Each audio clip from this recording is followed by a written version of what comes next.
신영복. 다들 한 번쯤 들어본 그 이름. 2016년에 사망한 그는 범좌파 진영에서 가장 존경받는 스승입니다. 문재인 전 대통령을 비롯해 정치인들은 물론 예능인에 이르기까지 한 입으로 신영복에 대한 존경을 표하죠. 그래서 그의 영향력은 우리 사회 곳곳에 녹아 있습니다. 그런데 이 신영복이 사실은 북한 간첩들과 함께 국가 전복을 꾀했다는 사실 알고 계신가요? 당신이 몰랐던 신영복의 실체에 대해 알아봅시다.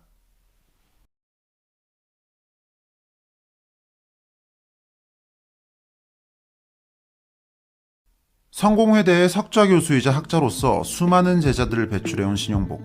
그는 범좌파 진영에서 그야말로 현자 그 자체로 대우받아왔습니다. 애초에 현재 야당인 더불어민주당의 당명부터가 신영복의 책에서 따왔죠. 민주당 앞에 더불어, 이는 신영복의 1998년 저서 더불어 숲에서 따온 겁니다. 노무현 전 대통령의 묘비문이나 박원순 전 서울시장의 추모에는 소위 신영복체라고 불리는 신영복의 글씨체가 쓰였습니다. 문재인 전 대통령 역시 이 글씨체를 적극 활용했죠. 대선 슬로건이었던 사람이 먼저다에 신용복체를 씁니다. 취임 직후에는 아예 청와대 각 부서에 신용복체로 쓰인 사자성어 액자를 돌렸고 이후 여러 정부 행사에 적극적으로 활용하기도 했습니다. 북한 김여정과 김영남을 한국에 불러 사진을 찍을 때에도 신용복의 배경서화 앞에 섰습니다. 2021년에는 국가정보원의 원운석을 바꾸면서 신용복체를 써서 큰 논란이 일었는데요. 국정원의 전직 요원들이 신용복의 손글씨가 국정원 원운석에 박히는 건 절대 용납할 수 없다며 크게 반발하기도 했습니다. 결국 윤석열 정부 취임 이후 원운석은 원래 글귀로 바뀌었죠. 신용복체는 정치뿐만 아니라 사회 각 분야에서 쓰여왔습니다. 대표적으로 소주 처음처럼의 로고가 신용복체죠. 손혜원 전 민주당 의원이 광고업계에서 일할 때 추진했습니다.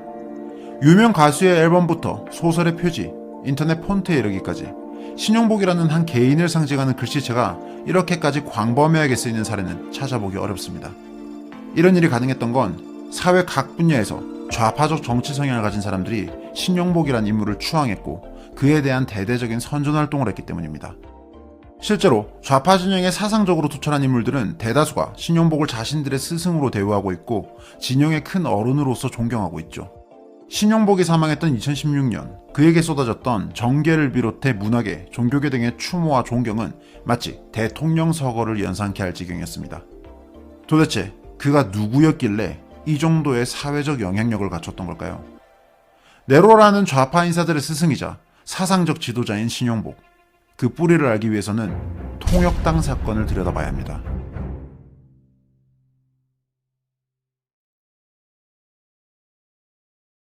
통일혁명당, 줄여서 통역당. 북한 김일성의 지시로 만들어진 이른바 남조선 지하당이었습니다. 1961년 북한 제4차 당대회에서 김일성은 이승만 초대 대통령을 하야시킨 4.19에 대해 지적합니다.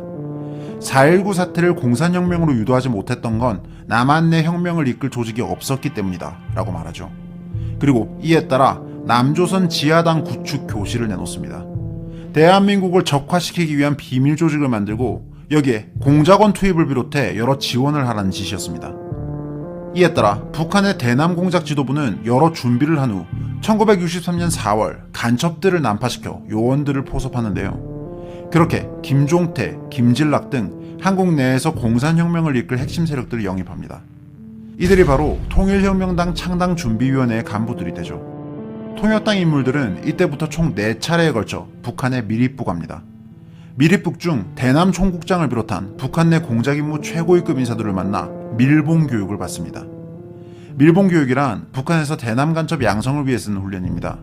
첩자와 공작원 등 특수 임무를 수행할 사람들을 양성하기 위해 일정 기간 비밀 장소에 집어넣고 외부와의 소통을 완전히 차단한 채 여러 세뇌를 비롯한 비밀 훈련들을 시행한다고 알려져 있습니다.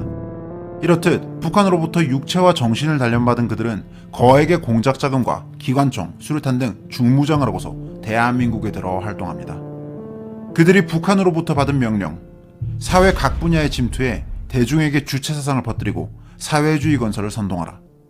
이를 위해서 필요한 건 비밀결사이자 불법 지하당인 통역당을 대중들과 연결할 수 있는 대중서클, 즉 외곽 조직이었습니다. 점조직 형태로 사회 각 분야에 침투해 사람들을 선동하고 그 과정에서 혁명동지들을 포섭하는 방식이죠. 그들은 이런 임무를 수행하기 위해 해당 분야에 적합한 인재들을 포섭하는데요. 그중 한 명이 바로 신용복이었습니다. 신용복은 서울대 경제학과를 졸업하고 대학가에서 여러 학생들을 이끌고 가르치던 리더격의 존재였습니다. 북한이 원했던 좌파 지식인들과 학생운동 세력을 포섭하기에 딱 좋은 인물이었죠. 북한의 충성 맹세를 하고 그들의 간첩이 된 김진락은 1966년 대학 후배였던 신용복에게 접촉합니다. 이미 친북 반미 성향과 사회주의 사상을 겸비하고 있었기에 어렵지 않게 포섭할 수 있었죠. 그렇게 김진락은 신용복과 함께 통역당의 하위 조직인 민족해방전선을 만듭니다. 신용복은 조직 비서로서 활약했습니다. 이들은 1970년까지 결정적 시기를 만들어서 민중봉기를 일으키고 이를 통해 공산정권을 수립하겠다는 목표를 가지고 움직였는데요. 신용복은 통역당 민족해방전선에서 학생과 청년들을 포섭하고 교육하는 역할을 맡았습니다. 이화여대생을 모체로 한 여학생 조직인 청맥회를 만들어 이들에게 사회주의 국가 건설과 북계 통일 노선에 동조하는 사상을 주입했고, 본인이 육군사관학교 경제학 교수사관으로 임관하고서는 육사 교관과 생도까지 여럿 포섭했죠. 대학가에서 반정부, 반미데모를 선동하는 방안을 김진락과 함께 구상하고, 이런 계획에 따라 사람들을 모아 데모를 하며 통역당에 보고합니다. 신용복의 너무나 적극적인 활동을 우려했던 김진락이 조심하라고 수차례 당부를 할 정도였습니다. 이 시기 신용복이 포섭하고 교육한 사람들 중에는 오늘날 좌파 진영 주요 정치인들과 직간접적으로 맞닿아 있는 사람들이 많습니다. 예를 들어 신용복이 포섭한 박성준, 그는 오늘날 소위 좌파의 대모라고 불리는 한명숙 전 총리의 남편으로 아내인 한명숙과 함께 신용복을 따랐습니다. 문재인 정부 청와대 방역기획관인 김오란의 부친 기세춘도 신용복의 영향력 아래 포섭된 사람이었죠. 이런 식으로 신용복에 의해서 포섭되고 교육받은 사람들 중에는 주한 일본 대사관 폭발을 계획하는 등 과격분자들도 있었습니다. 신용복이 간부로서 이끈 통일혁명당 민족해방전선은 비단 대학가뿐만 아니라 사회 각 분야의 진지들을 설치합니다. 기독교, 불교와 같은 종교계부터 문학, 철학, 역사, 문화 등 각 분야의 서클들을 조직하고 자신들의 사상을 전파합니다. 북한 주체 사상을 주입하고 사회주의 공산주의를 선동하고 자유민주주의 체제와 미국 등에 대한 반감을 조성했죠. 이러한 활동을 통해 사회 각 분야의 극좌 성향의 조직들이 만들어지고, 여기서 배출된 인사들이 훗날 학생운동은 물론 대한민국 정치사에 큰 영향을 미칩니다. 이렇듯 각 분야 청년들을 모아 교육하고 세뇌하고 포섭해 혁명 동지들을 키워냈던 인물, 그게 바로 오늘날 범좌파 진영의 스승이자 지도자로 추앙받는 신용복이었습니다.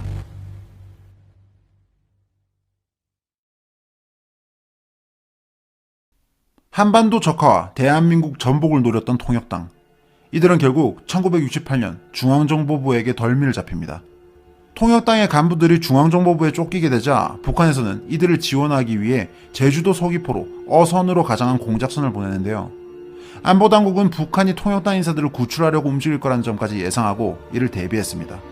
그렇게 북한 측 14명의 무장공비 특공대가 타고 있던 배는 안보당국에 의해 일망타진되었고, 이를 계기로 중앙정보부는 통역당 관련 수사를 발표하며 관계자들을 본격적으로 잡아들입니다. 그렇게 중앙정보부에 의해 학생, 문화인, 종교인 등 관련자 158명이 검거되고 73명이 검찰에 송치, 23명이 불구속 입건되었죠. 통역당의 그 규모도 규모지만 검거 당시 나왔던 물건들도 충격적입니다.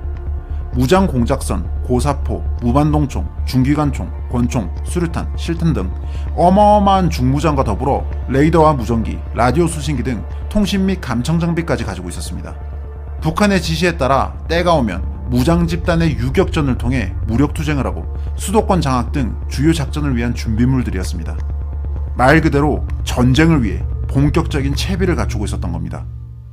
수면 아래에서 어마어마한 짓을 저지르고 있던 통역당이 드러나고 한국 사회는 충격에 빠집니다. 좌파 진영에서는 소위 빨갱이 몰이를 하며 반박하고 나섰지만 증거들은 너무나 명백했죠. 북한의 충성 맹세를 하고 훈련까지 받아 간첩으로 활동했던 김종태, 김진락 등은 사형에 처해집니다. 신용복에게도 국가보안법, 방공법 위반과 내란 예비 음모죄 등이 적용되어 사형이 구형되었는데요. 결국 대법원까지 끌고 가서 무기징역을 선고받게 됩니다. 1969년 7월 김종태 등에 대한 사형이 집행되자 북한은 일주일간 공식적인 김종태 추도 기간을 실시하고 영웅 칭호뿐만 아니라 북한 최고 훈장들을 추수했습니다. 평양 시내에 김종태 거리를 만들고 대학가 공장에 김종태의 이름을 붙이기도 했죠. 북한 독재 정권에게 있어 통역당은 그야말로 영웅들이었던 겁니다. 한편 무기징역형을 받고 감옥에 들어가 아직 살아있는 신용복의 경우 북한은 그의 북송을 요구하며 그를 구하고자 했습니다. 월맹에 억류되어 있던 대한민국 외교관 3명을 교섭수단으로 삼기까지 했죠. 그 정도로 북한에게 있어 신용복은 중요한 인물이었던 겁니다. 그랬던 그가 1988년 전향서를 쓰고 수감생활 20년 만에 가석방됩니다. 민주화 운동권 세력이 8.7 체제 수립으로 완벽한 정치적 승리를 쟁취한 이후 벌어진 일입니다. 그렇게 다시 사회로 나온 신용복은 학자이자 작가로 활동하며 범좌파 진영의 사상적 지도자 노릇을 합니다. 2016년 사망 당시 한국 사회는 이 신용복을 기리며 그가 시대를 앞서간 지식인이자 군사정권의 희생양이었던 것처럼 그를 기억했습니다. 그렇기에 혁명을 꿈꾸는 사람들의 투쟁은 아직 끝나지 않았습니다.